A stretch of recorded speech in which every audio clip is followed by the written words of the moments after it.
Hello students, now we are going to discuss Earth's magnetism.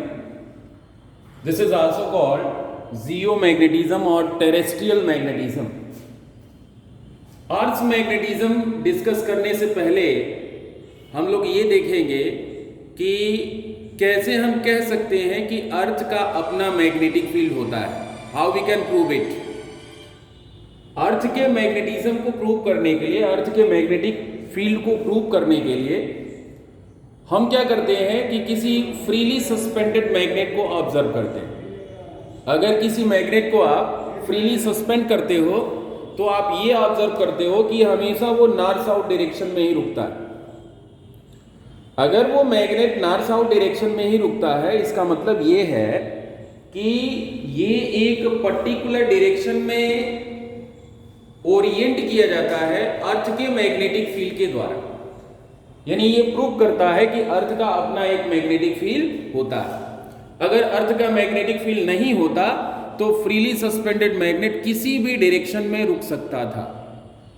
Second point हम ये observe कर सकते हैं कि किसी फेरोमैग्नेटिक रॉड जैसे आयरन रॉड को अर्थ के मैग्नेटिक फील्ड यानी नॉर्थ साउथ डायरेक्शन में लंबे समय के लिए उसके अंदर बरीड कर दिया जाए तो कुछ समय के बाद हम ऑब्जर्व करते हैं कि उस रॉड के अंदर कुछ मैग्नेटिक फील्ड डेवलप हो जाता है, कुछ मैग्नेटिज्म जो है डेवलप हो जाता है. ऐसा तभी हो सकता है जब अर्थ का अपना मैग्नेटिक फील्ड हो. ये सेकेंड पॉइंट हुआ. थर्ड पॉइंट ये हो सकता है कि जब हम किसी मैग्नेट के लिए मैग्नेटिक फील्ड लाइंस ड्रा करते हैं, जब किसी मैग्नेट के लिए मैग्नेटिक फील्ड लाइंस हम ड्रा करते हैं तो उसके लिए कुछ न्यूट्रल पॉइंट्स मिलते हैं. यानी एक पॉइंट ऐसा आता है जहां पे अर्थ का मैग्नेटिक फील्ड मैग्नेट के मैग्नेटिक फील्ड को काउंटर करके न्यूट्रल कर देता है. यानी उस पॉइंट पे न्यूट्रल मैग्नेटिक फील्ड यानी जीरो मैग्नेटिक फील्ड होता है. तो ये सारी चीजें ये प्रूव कर रही हैं कि अर्थ का अपना मैग्नेटिज्म होता है. अब इसके कॉज के लिए अभी तक जो है कोई एग्जैक्ट कॉज नहीं बताया जा सका है, लेकिन फाइनली बहुत सारी जो है थियरीज हैं इसके रिगार्डिंग, लेकिन किसी भी थियरी को 100% वैलिड नहीं माना गया. इसलिए इस पे हम लोग डिस्कशन नहीं करेंगे. लास्टली जो है कुछ ऐसे कॉज बताए गए हैं कि अर्थ का जो कोर टेम्परेचर होता है वो काफी हाई होता है और उसके अंदर फेरोमैग्नेटिक मटेरियल्स होते हैं. अर्थ रोटेशन के साथ उसमें फेरोमैग्नेटिक मटेरियल्स जो चार्ज पार्टिकल्स होते हैं उनका भी रोटेशन होता है, जिसकी वजह से उसमें करंट सेटअप होती है और उस करंट सेटअप होने के कारण इसमें अर्थ का अपना मैग्नेटिक फील्ड होता है. तो वही थियरी कुछ हद तक सही प्रतीत होती है. बाकी जो है अभी हम लोग स्टार्ट करते हैं कि अर्थ के मैग्नेटिज्म को एक्सप्लेन करने के लिए हमें क्या करना होगा. जितनी भी थियरीज हैं वो एक बात पे सहमत है कि अर्थ का जो मैग्नेटिक फील्ड होता है वो इस सेंस में होता है, इस डायरेक्शन में होता है. अर्थ का मैग्नेटिक फील्ड ऐसे होता है, ऐसे यहां से मैग्नेटिक फील्ड लाइंस निकलती हैं और यहां एंटर करती हैं. यहां से मैग्नेटिक फील्ड लाइंस निकलती हैं, यहां एंटर करती हैं. इस बात पे जो है लोग सहमत हैं कि इस तरह का मैग्नेटिक फील्ड होता है, जिसको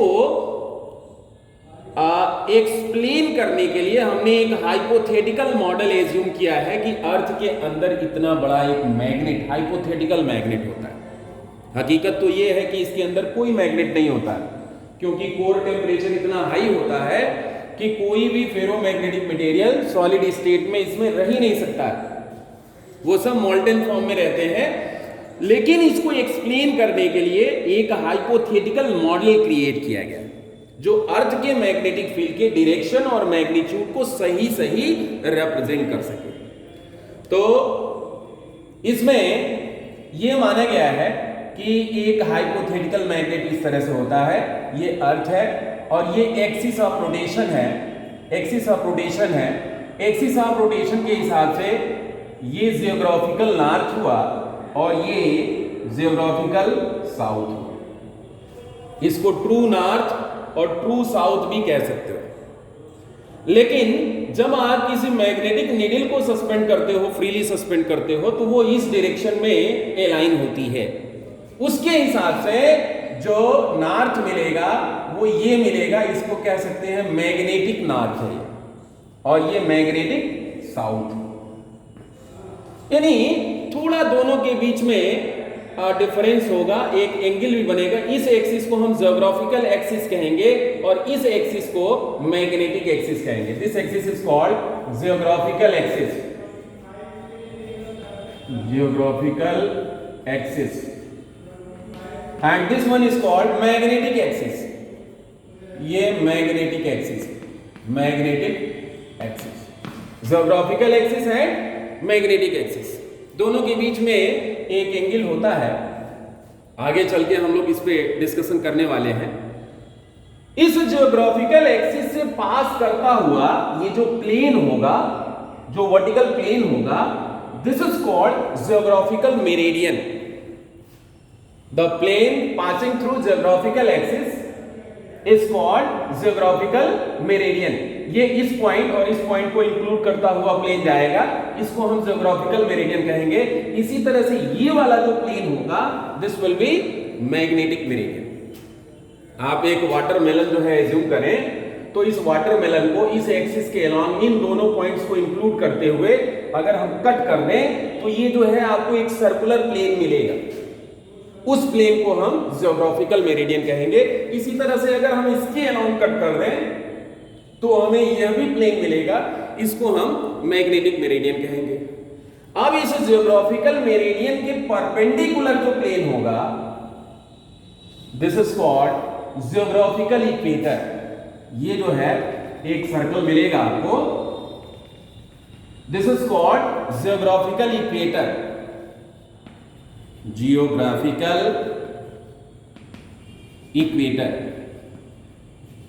This is geographical equator. Similarly, the plane perpendicular to magnetic meridian is called magnetic equator.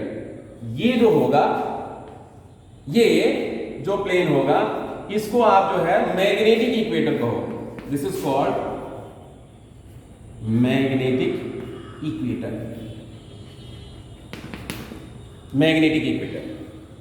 तो ये ज्योग्राफिकल मेरिडियन हो जाएगा, मैग्नेटिक मेरिडियन हो जाएगा, ज्योग्राफिकल मेरिडियन के परपेंडिकुलर ज्योग्राफिकल इक्वेटर मिलेगा, और मैग्नेटिक मेरिडियन के परपेंडिकुलर मैग्नेटिक इक्वेटर मिलेगा।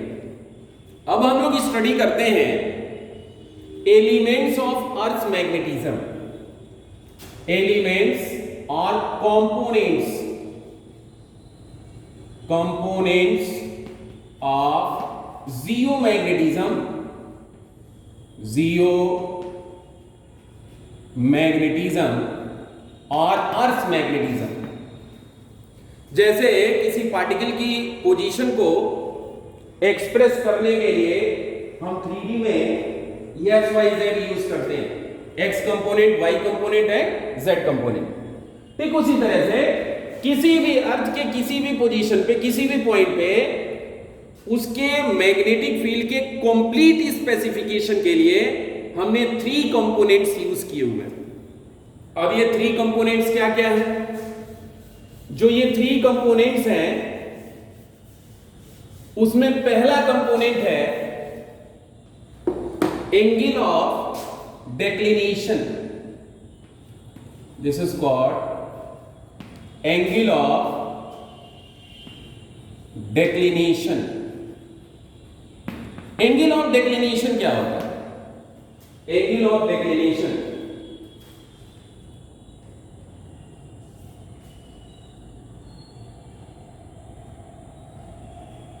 एक्चुअली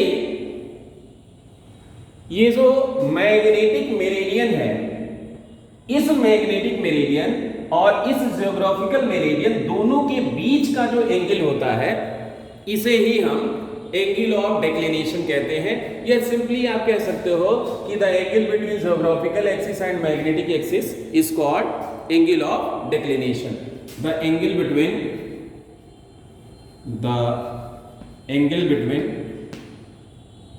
जियोग्राफिकल एक्सिस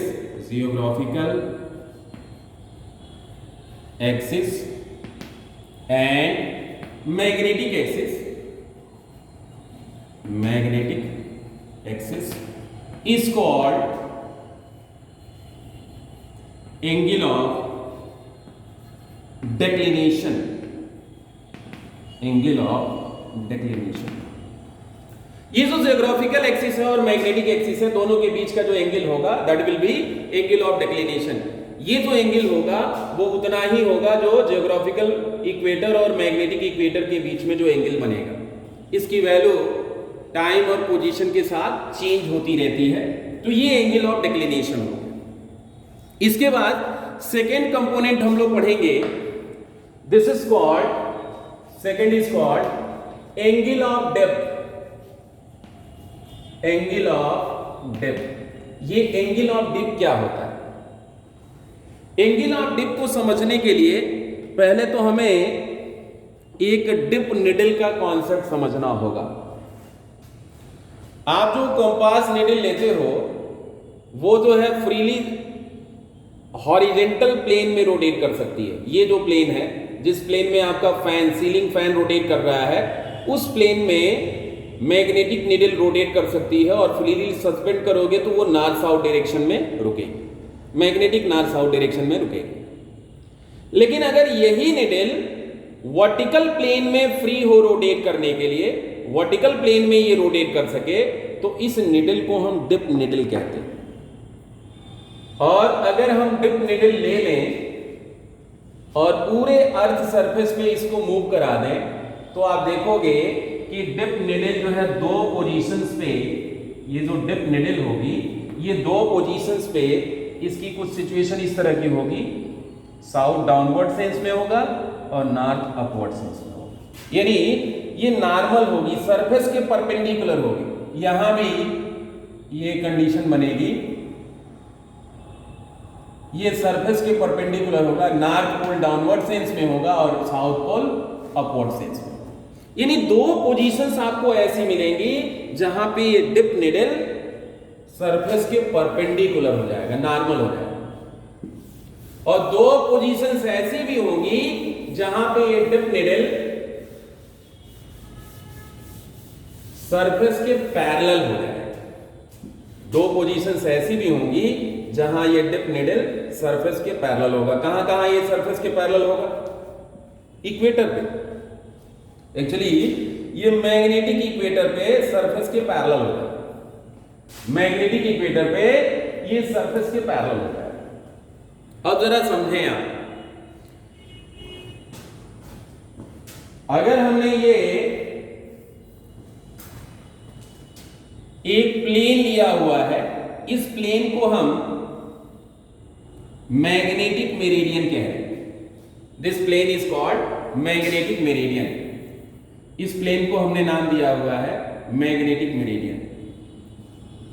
तो जो मैग्नेटिक मेरिडियन है, इस मैग्नेटिक मेरिडियन में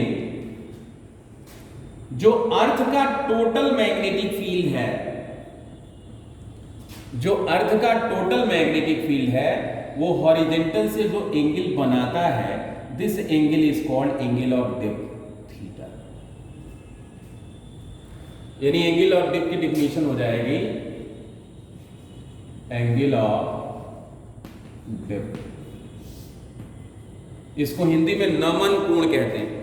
the angle made by earth total magnetic field, the angle made by earth total magnetic field with the horizontal is called angle of dip. बड़ा important point है। अब जरा देखें आप, इस निडल को आप रोटेट कर रहे हो तो ये जो मैग्नेटिक फील्ड का सेंस है वो किधर रुकेगी? ये अर्थ के मैग्नेटिक फील्ड के डायरेक्शन में रुकेगी। और अर्थ का मैग्नेटिक फील्ड यहां हॉरिजॉन्टल से कितना एंगल बना रहा है? 90 डिग्री। यहां हॉरिजॉन्टल से कितना एंगल बना रहा है? 90 डिग्री। इसका मतलब एंगल ऑफ डिप की वैल्यू, एंगल ऑफ डिप की वैल्यू पोल्स पे कितनी हो जाएगी? 90 डिग्री एट पोल्स। आप दूसरे तरह से भी डिफाइन कर सकते हो कि the angle made by dip needle with the horizontal, angle made by dip needle with the horizontal. ये डिप निडल है, ये डिप निडल है। डिप निडल हॉरिजॉन्टल से जितना एंगल बनाएगी, इसी एंगल को हम क्या कहेंगे? एंगल ऑफ डिप कहेंगे। पोल्स पे ये वर्टिकल है यानी एंगल ऑफ डिप की वैल्यू 90 डिग्री है, और इक्वेटर्स पे ये पैरेलल है यानी एंगल ऑफ डिप की वैल्यू इक्वेटर्स पे क्या हो जाएगी, 0 डिग्री हो जाएगी। At equators, at equator. तो अब इसको थोड़ा और डिस्कस हम करते हैं। आप देखें ये मैग्नेटिक मेरिडियन हमने लिया हुआ है। आप देखें कि अगर हमने एक दूसरा प्लेन ऐसे लिया हुआ है,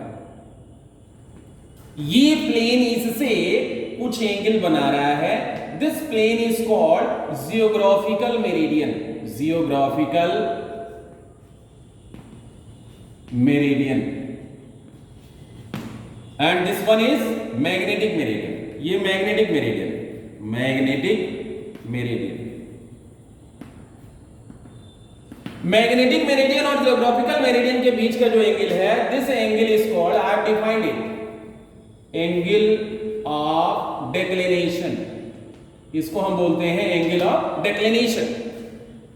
and the angle made by dip needle with the horizontal or the angle made by Earth's total magnetic field with the horizontal is called angle of dip. अब यहाँ पे तीसरा जो एलिमेंट होगा उस एलिमेंट को कहेंगे हम horizontal component of earth's magnetic field. आप देखें इसके दो कंपोनेंट होंगे, एक इस डायरेक्शन में हॉरिजेंटल पार्ट होगा और दूसरा वर्टिकल पार्ट होगा भी। तो इसे हम बोलते हैं horizontal component of earth's magnetic field. थोड़ा हम इस पर डिस्कशन कर ले रहे हैं। Horizontal component of earth's magnetic field क्या होगा? यहां वेक्टर के रिजोल्यूशन से हम देख लेंगे कि H इज इक्वल टू मिल जाएगा हमें, H is equal to BE cos theta. Horizontal component is equal to BE cos theta, and what about vertical component? Vertical component is equal to BE sin theta। दोनों को square करके add कर लीजिए, H square plus B square is equal to BE square cos square theta plus BE square sin square theta, that will be BE square in bracket cos square theta plus sin square theta, that will be 1। So the value of Earth's magnetic field is equal to under root H square plus B square। इसके साथ ही हम लोग tan theta भी find कर लेंगे। And what about tan theta?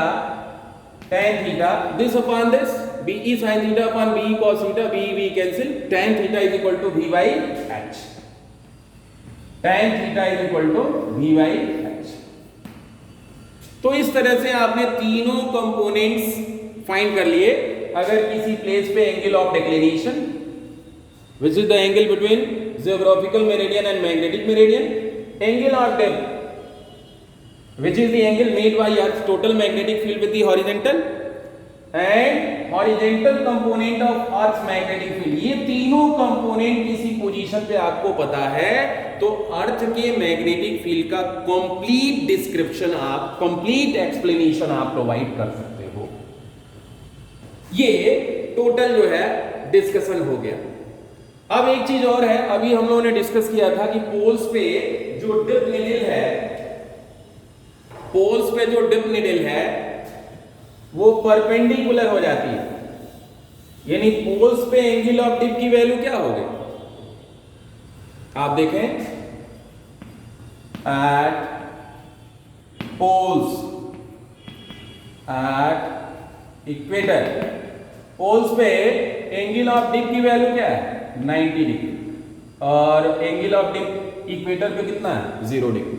अब जरा बताएं कि हॉरिजेंटल कंपोनेंट यहां पे कितना होगा? BE cos थीटा होता है, theta is equal to 90 degree रखोगे तो horizontal component BE cos 90, horizontal component poles पे 0 मिल जाएगा, और इक्वेटर पे H is equal to BE cos 0 degree.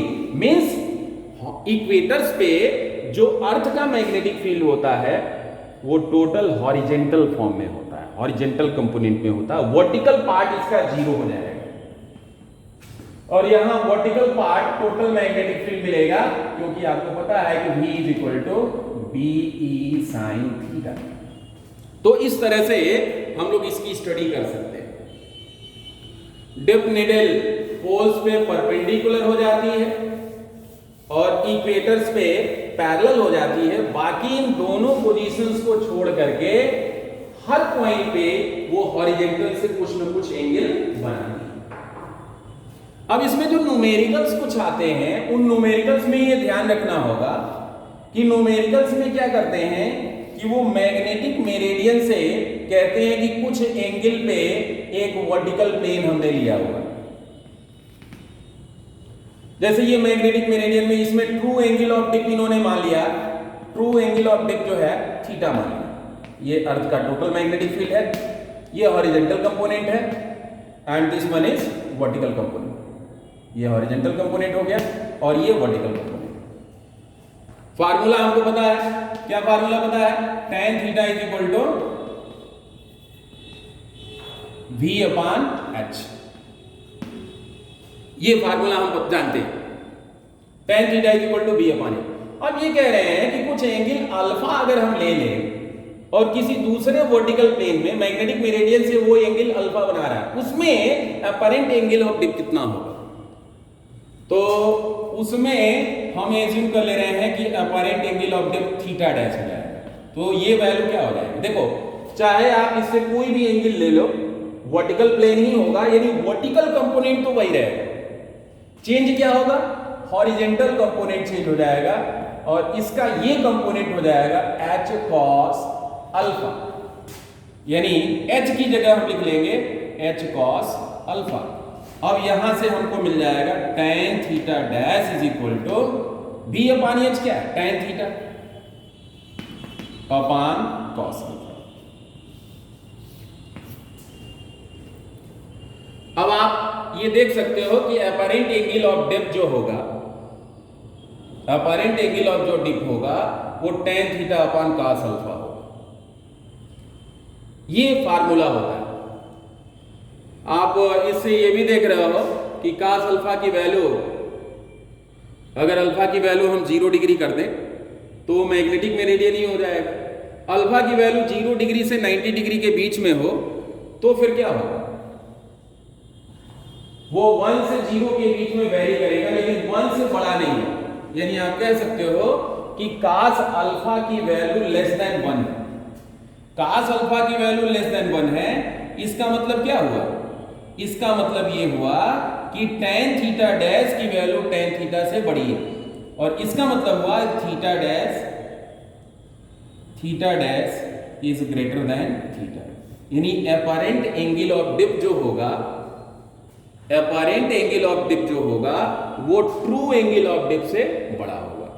तो इस तरह से इस चैप्टर को हम लोगों ने ओवर कर लिया। That's all for today.